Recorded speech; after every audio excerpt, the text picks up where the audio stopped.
They say a stitch in time saves 9, and staying informed is the first stitch. Welcome to Kings TV, the broadcast that keeps you ahead of the curve, because forewarned is forearmed. We bring you the facts, the context, and the stories shaping our communities and the world. But first, let's take a quick look at the highlights. Got ready. This is now the time the feeding of that data started, and perhaps in a number of universities that has not yet been completed. Lunch promised, hunger delivered. ECD learners wait as counties torn. Dead ends, millions for barriers, nothing for the roads. As we speak, the Honorable President is an accomplice, Honorable Speaker. Why was he giving the 10 million shillings? Summon Ruto or we impeach you, Senator tells Speaker Amason Kingi.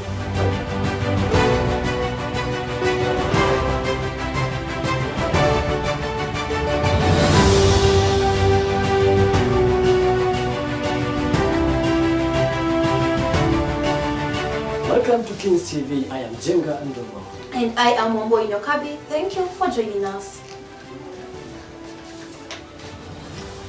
The Council of Governors, in partnership with Food for Education, is developing a model school feeding policy aimed at helping counties implement sustainable nutrition programs for early childhood development ECD centers. COG Education Committee Chairperson Eric Mutai told the County Education Executive that the 47 default units continue to face major challenges in sustaining this program.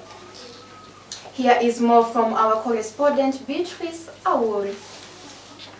Lack of a comprehensive, sustainable school feeding programs at the counties such as Murang'a has resulted in students suffering from malnutrition, which hinders their cognitive development and academic performance. As you're aware, under the 4th schedule of the Constitution, county governments are responsible for education when it comes to pre-primary.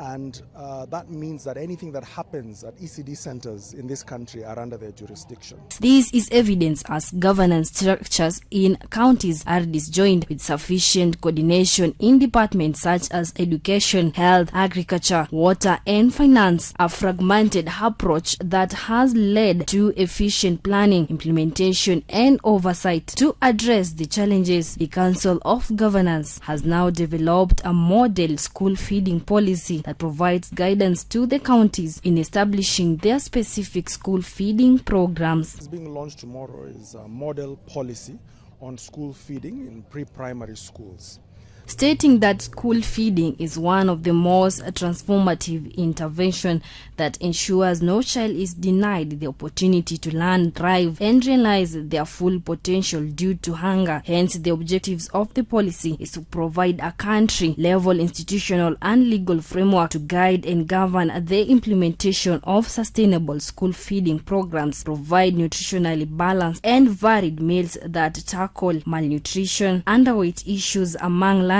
and maintaining safe, well-equipped, hygienic infrastructure to support consistent and safe meal. Education has partnered with the Council of Governors to launch this policy, which we hope will set out standards for school feeding across all 47 counties. This is a model policy, so it provides a menu so that if it's Marsabit, they can get it and tweak it to their concept.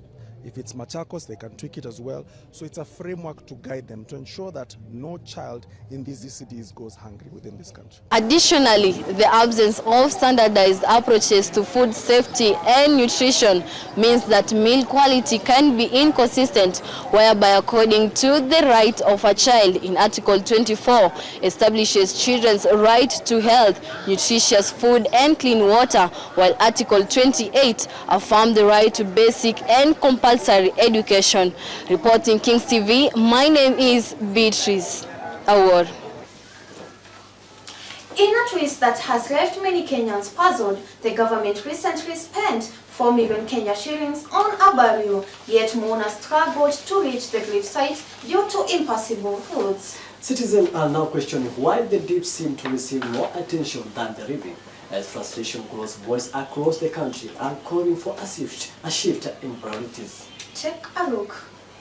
Kenyans across the country are questioning the government development priorities after it emerged that 4 million Kenya shillings was disbursed to cater for burial expenses. The disbursement, made swiftly for the funeral, has ignited a national debate about misplaced priorities, with citizens pointing to the irony of government willing to spend millions on death while ignoring the basic needs for the living. ODM leader Raila Odinga, who was also present, said it is important to take care of the surviving family members after the funeral. From Turkana to Taita Taveta and from Nyandarua to Kware, poor infrastructure remains one of Kenya's most pressing problems, yet time and maintenance are met with excuses, story tenders, and complete silence. In Nyakach, where the government funded the funeral, the irony was too obvious to miss. Mourners struggled to access the burial site due to the very same roads residents have begged the government to fix over a decade. The issue has made many Kenyans think about what really matters. Instead of spending a lot of money on funerals, the government should focus on constructing the roads.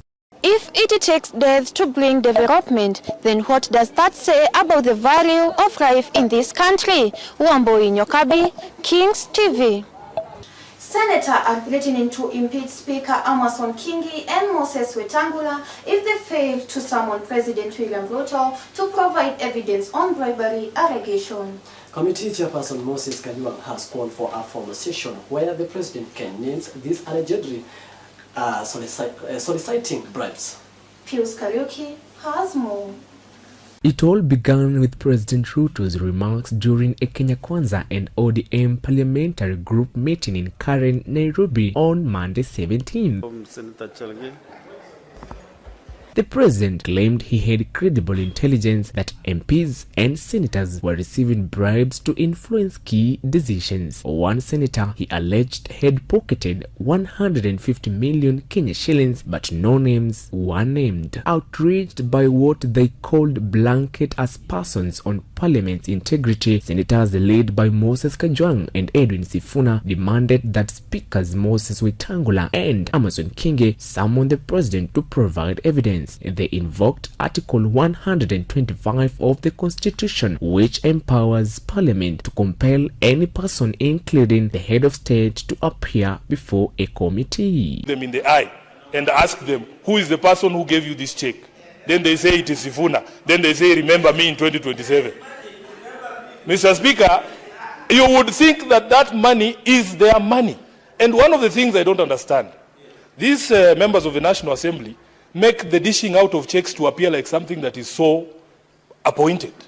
Like a clerical job. Who cannot dish out? Who cannot? If you're Nandi Senator Samson Cherargei went a step further and threatened to institute impeachment motions against the two speakers for failing to defend the institution of Parliament. Cherargei warned that failure to act could cost the speakers their seats and declared that they will go before we go. This obsession by Senator Sifuna or President William Ruto must stop. If he wants to discuss the president, he should bring a substantive motion, then we can handle at that point. He should stop this obsession, Mr. Speaker. Please, protect, because the president is not here to defend himself. Because when you are making such assertion against anyone, they have a right to be here to defend themselves. But since he's not here, he should just stop dragging. You know, majority leader can defend himself because he's here, Mr. Speaker. The senators urged that such serious claims should be handled by institutions like the Ethics and Anti-Corruption Commission (EACC) or the Directorate of Criminal Investigations (DCI), not aired in political gatherings. They say the credibility of Parliament and the spirit of devolution are at stake. The senators have made their demands clear. Summon Ruto ought to be next in line. As this political confrontation unfolds, the fate of parliamentary integrity and Kenya's system of checks and balance hangs in the balance. What next for Speaker Moses Wetangula and Amason Kingi, and when will be the end of this whole saga? Pius Kariuki, Kings TV, Nairobi. Confusion has gripped thousands of first-year university students and their parents as promised tuition fee cuts of up to 40% are yet to appear in most institution fee structures. The review, which was expected to ease the financial burden for new students, has not been fully implemented, though the Ministry of Education insists the revised fee are finalized. Jacqueline Wanjiru reports. Concerns have risen among first-year university students who have started reporting to their respective school this week. As many are certain about the exact fee to pay following the government directive to reduce higher education costs. Apply help na scholarship. Wakaniambia ziko successful, sijajua ni ngapi wanatupea. Saa hii advance hatujajua yenye tumekuwa replaced. On July 31st, the Ministry of Education announced a reduction in fee of all programs across Kenyan university. Confusion has gripped thousands of first-year university students and their parents as the government recently announced review of tuition fee expected to cut costs by between 15 to 40% is yet to reflect in many institution fee structure. There is no reason to panic. There's no basis for wrong information going out there that the government has changed the policy. The policy has never changed. It remains the same. It is provided for in the Constitution under Article 53. Education Cabinet Secretary Migos Ogamba confirmed that the ministry has shared the necessary data with university, that the process of uploading the new fee structure into student protocol is still ongoing. The delay have left some families stranded. 20-year-old Collins Barare from Hisecha, Kitutu, Chache North in Kisii County has been admitted to Tom Mboya University to pursue degree in education. However, his family remains in the dark about the government announced the fee cut. Continuing, students are also affected at Kisii University. Some students say the reduction have not been reflected in their accounts, while other reports receiving. Yes, we are seeing these changes implemented, but for several courses, a lot has not been done. So until we see that change is when we'll see that the fees have decreased. I was paying 416,000. Okay, that's the total fee, but now I see it runs there at 300,000. In Nyeri, Dedan Kimathi University of Technology has already informed continuing students that they will not issue updated fee structure until the government confirms individual allocations. Despite the delay, CS Ogamba reassured students that no deceiving learners will be left behind under the new funding model. He added that the government had created a 5-week window for students to raise complaints in case of errors in their allocations. Now, the big question is, will the government reduce the entrance fees of the first-year university students so that each and everyone can get an opportunity to pursue his or her career in the university? Kings TV, my name is Quilin Wanjiru. We will take our first commercial break. Stay tuned.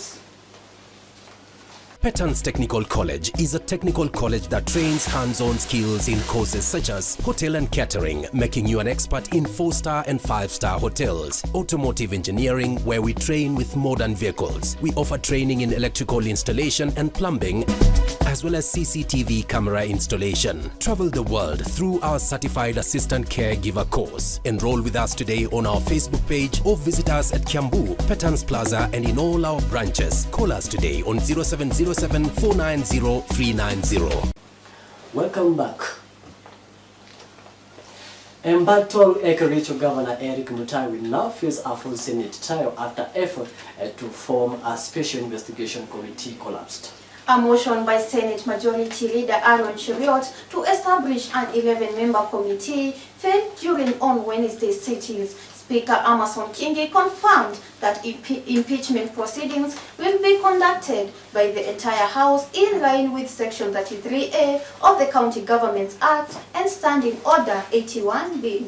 The impeachment trial of Kericho Governor Eric Mutai will be conducted at the Senate next week from Wednesday to Friday. Mutai will appear before the Senate, who will in turn investigate the allegation leveled against him as ground of his ousters. This comes after 33 of 47 members of the County Assembly MCAs voted to remove him from his office. The Senate will proceed to investigate the proposed removal from office by impeachment of Honorable Eric Mutai, Governor of Kericho County. After the Senate heard that the governor had been accused of gross violations of the Constitution and other law, which will be among the investigation coming next week. According to document tabled before the House, the county boss is accused of misappropriation and misallocation of county finance and Article 10, 183 and 201 of the Constitution of Kenya. The motion failed to be seconded and therefore deemed to have been withdrawn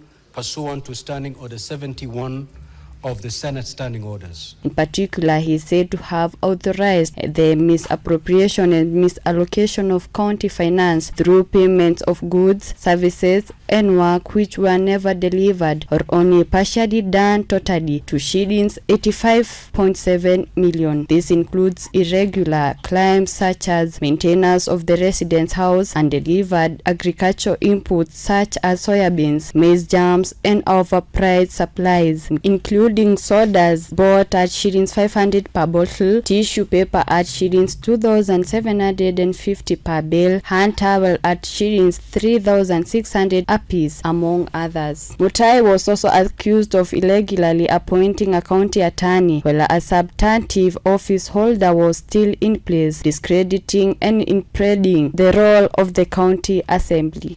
Moreover, Governor Eric Mutai is expected to defend himself against allegation of the gross misconduct. Reporting for Kings TV, Cynthia Nyambura, Kiambu County.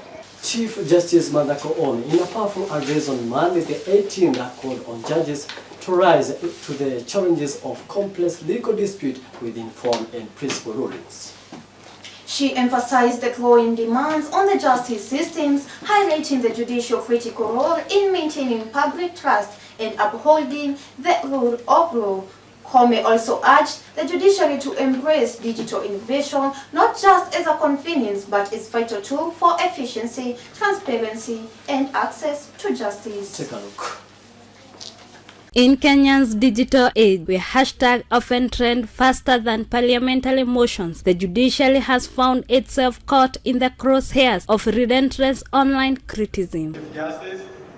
Over recent months, judges, especially those handling politically sensitive cases, have become the targets of coordinated social media campaigns. The result, they say, is not just bruised ego, but a growing threat to judicial independence itself.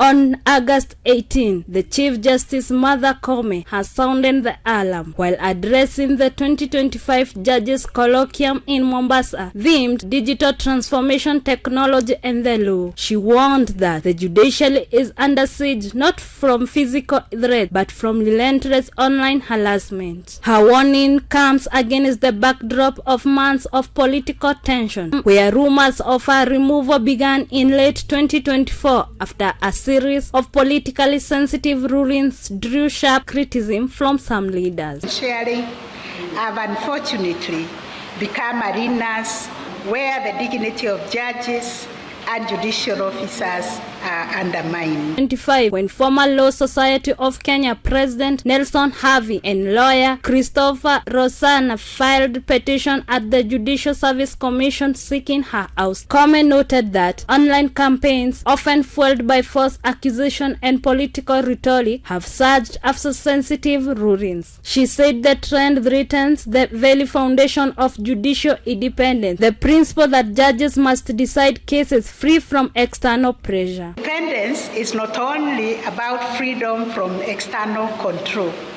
but also about the ability of us judges to carry out our duty without fear of reprisals, whether physical, political, or digital attacks. The Chief Justice also revealed that the United Nations High Commissioner for Human Rights has taken notice. The global body is considering sending envoy to Kenya to assess the scale of digital threats facing the judiciary. But behold the institution, there is a human cost. Judges already overloaded with cases now face the emotional toil of cyberbullying. To counter this, the judiciary is introducing wellness programs, including the Judicial Family Initiative, to offer psychological support.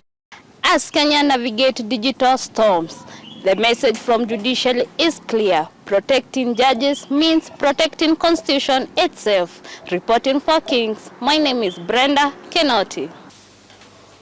In a major step toward regulating overseas medical care for Kenyans, the Social Health Authority SHA has announced a new overseas treatment benefit package that will cap medical costs abroad.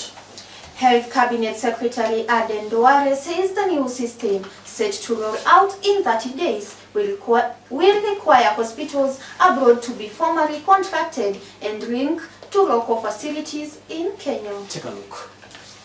The Social Health Authority SHA has clarified the rules governing the overseas treatment benefit package, saying Kenyans will be entitled to treatment abroad at an annual cap of Shilling 500,000 per person, but strictly for medical services that are unavailable locally. According to Health Cabinet Secretary Aden Duale, the system will be operational within 30 days and will require overseas hospital to be formally contracted and linked to local facilities. The package is anchored in the Social Health Insurance Act No. 16 of 2023, the Social Health Insurance Regulation 2024, and the Gazetted Benefits Tariff Legal Notice number 56. Duale said the service eligible for overseas referral will be determined annually by the benefits package and tariffs advisory panel. Under the new rules, overseas hospital must be formally contracted by SHA, hold accreditation in their home countries and recognition in Kenya, and demonstrated linkage with a local panel and contracted health facility through a memorandum of understanding. The treatment process will follow a structured procedure where overseas hospital must request pre-authorization before the patient's travel, notify SHA upon admission and discharge, and submit claims online for adjudication and payment. On reforming home, patient will be required to access follow-up care in Kenya through the link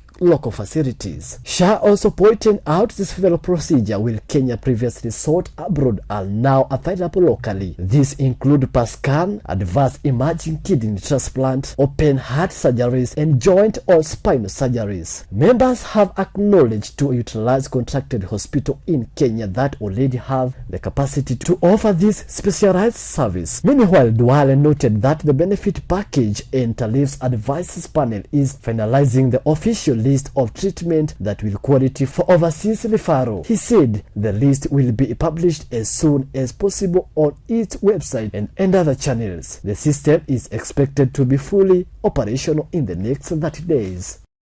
With just 30 days to implementation and many details still unfolding, the big question remains, will this new overseas treatment package truly bridge the gap for Kenya in need of care and available at home? Jenga Ndongo, Kiambu County. President William Ruto has issued a stern warning to corrupt lawmakers, vowing a crackdown on bribery within Parliamentary. In a joint parliamentary meeting between Kenya Kwanza and ODM, the president declared war on what he described as the entrenched culture of corruption among MPs and senators. He stated that those implicated in scandals will face a prosecution. Moses Wachiko reports.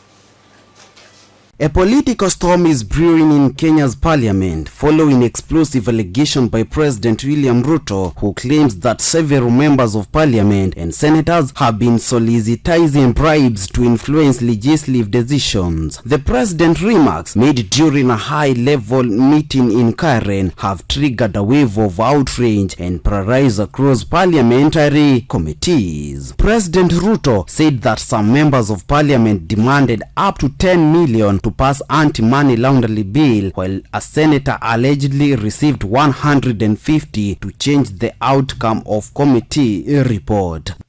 There are people who are destroying the credibility of Parliament.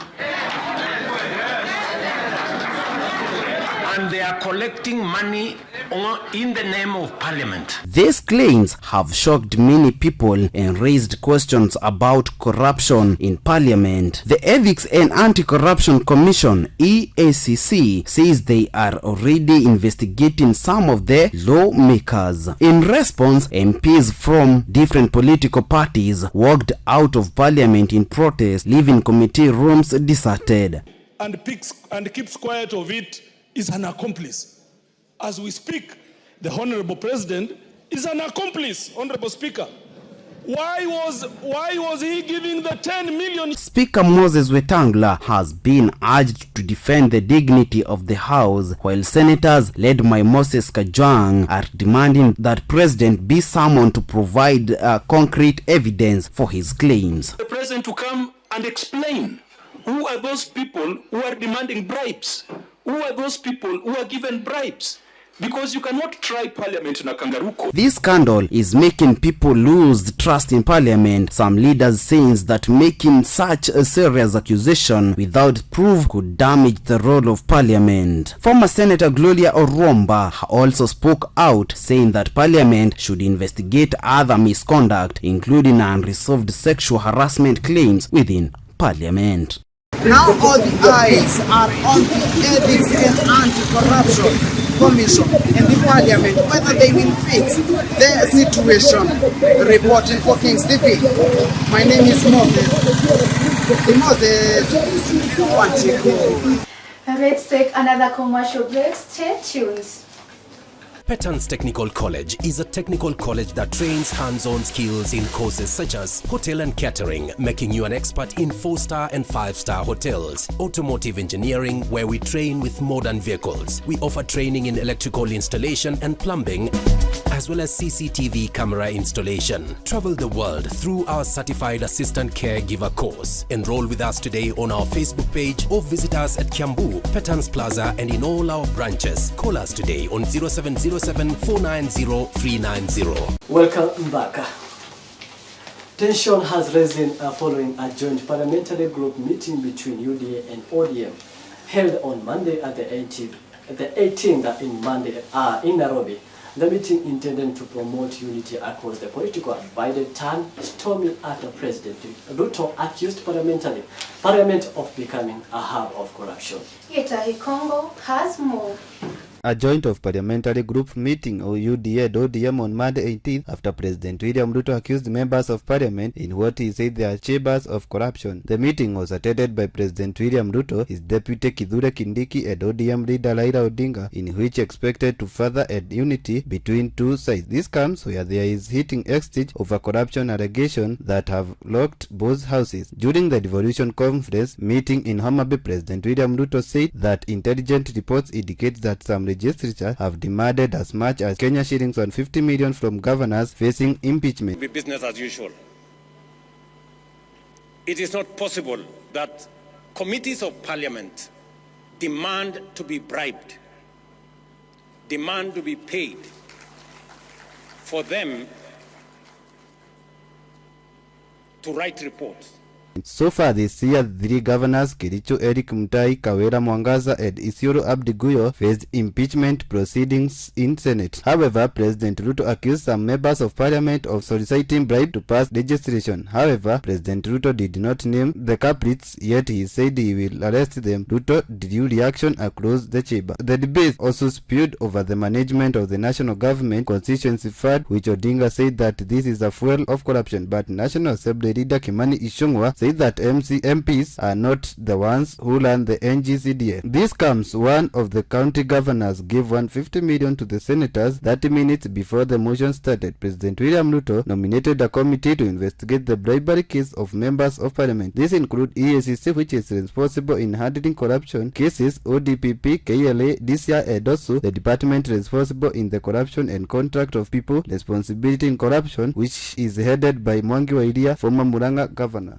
Where is the Kenyan money going? President William Ruto was hit by the graft where he hosted UDA, ODM parliamentary groups at State House. Gitai, Congo, Kings TV, Nairobi. A stormy homecoming for former Deputy President and National Citizens Party leader Rigathi Gachagua has gripped the nation. After a 6-week tour of the US, Gachagua landed at JKIA to a sea of chanting supporters. Some camped out since dawn, but celebration quick turned violent as police fired tear gas to disperse crowds. Stones were hurled by motorbike riders and youth groups targeting Gachagua motorcades. Take a look. Democracy for the Citizen Party DCP leader Rigathi Gachagua has arrived in Kenya after his long term in the United States.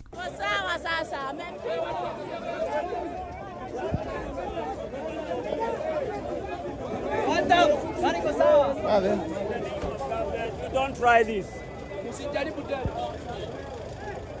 Commotion was witnessed at the Jomo Kenyatta International Airport JKIA as his supporters filled the premises, chanting his name while awaiting him to pass the checkpoints.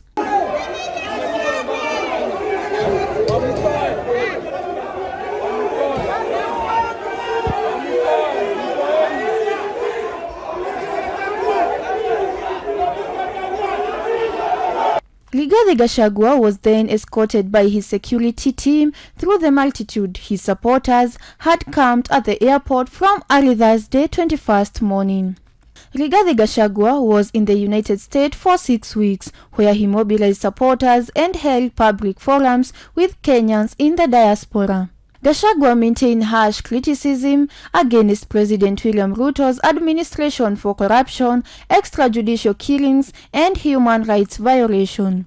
Violence also erupted, with police deploying tear gas as groups of young men and motorbike riders threw stones at Gachagua's motorcade. Wamboi Nyokabi, Kings TV.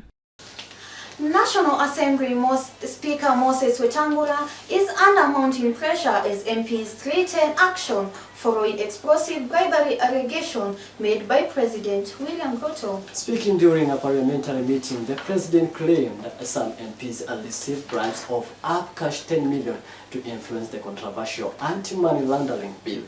He warned that both givers and receivers of the alleged bribes will face arrest and prosecution. James Kibuzu reports. National Assembly Speaker Moses Wetangula is under fire as MPs threatened to out him following President William Ruto's explosive accusation that parliamentarians pocketed 10 million in bribes to influence legislations. The allegation, made during Kenya Kwanza and ODM meeting, sparked outrage from pitting MPs to boycott critical morning section, leaving 3 registrators present. Deputy Speaker Gladys Bose enjoined the section due to the lack of quorum, hitting the discussion key government bills. MPs read by Majority Leader Kimani Ichung'wah and Minority Leader Junet Mohammed condemned Ruto's claims as attack on their integrity. They demanded that Wetangula and Senator Speaker Amason Kingi summon the Ruto's substantiate his allegation under Article 125 Constitution. Received some letters about members that I would have presented to the agencies on different things. Sometimes I call you, I talk to you, and you correct your ways. Homa Bay Senator Moses Kajwang warned the failure to act would lead to the Speaker's removal. The boycott disturbed deliberation on bills like the anti-money launch bill and the column and the cybercrime bill. The boycott disturbed deliberation on bills like the anti-money launch bill and cybercrime bill. Committee Chair George Murugora denied claims that his Justice and Legal Affairs Committee received bribes, calling the accusation baseless. The president to come and explain who are those people who are demanding bribes, who are those people who are given bribes. As attention lies, Ruto launched the multi-agency team MAT to combat corruption, signaling the relentless fight against graft. Wetangula fails to address MPs' demand could cost his position, deepening the rift within the government.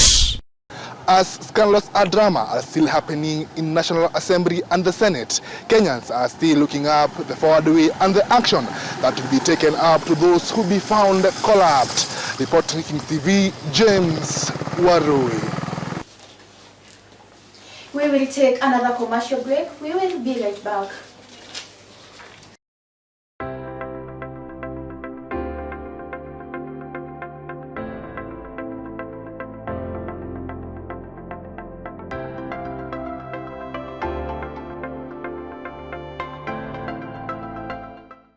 Welcome back. Kenya is once again grappling with rising concern over motor vehicle theft even as official reports show a decline in overall cases in 2024. According to the NTSA, the increase in vehicle ownership nationwide has fueled demand for advanced security systems. Here is our business reporter, Jane Gethi, with the details. Kenya continues to record high numbers of motor vehicle theft despite a reported drop in cases last year. This is according to the National Transport and Safety Authority (NTSA), says the growing number of car owners has increased the need for advanced safety measures. Speaking on 15th of August at the 2025 Telematics Summit in Nairobi, Principal Secretary for Roads and Transport Joseph Mungai Mbogwa said the government is keen on adopting technology to reduce the rise in cases of car theft. Would be transported in this room is the issue of how to navigate on issues or matters pertaining to theft in fuel and gas.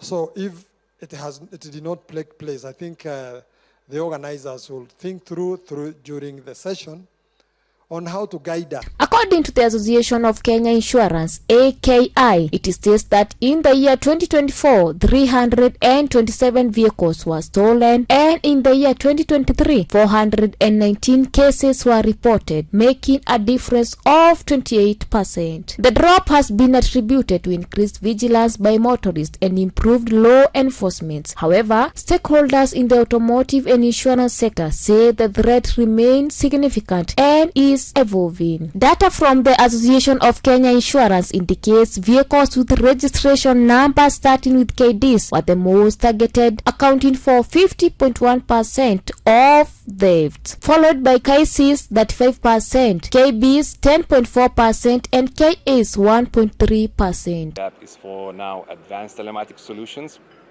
because market is getting saturated, and what local companies are missing is they're trying to compete on cost. Toyota remains the most stolen brand at 54.91% of cases, ahead of Isuzu, Mazda, and Nissan. The company says Kenya presents significant opportunities not only for personal car tracking but also for safeguarding road construction equipment, cargo transport, and fleet management. Stakeholders warn unless Kenya scales up adoption of real-time monitoring and smart tracking technologies, theft cases would still rise again. As cases of motor vehicle theft continues to be recorded, the Association of Kenya Insurance has given effective strategies to reduce the increased cases. Reporting for Kings TV, my name is Jane Gethi.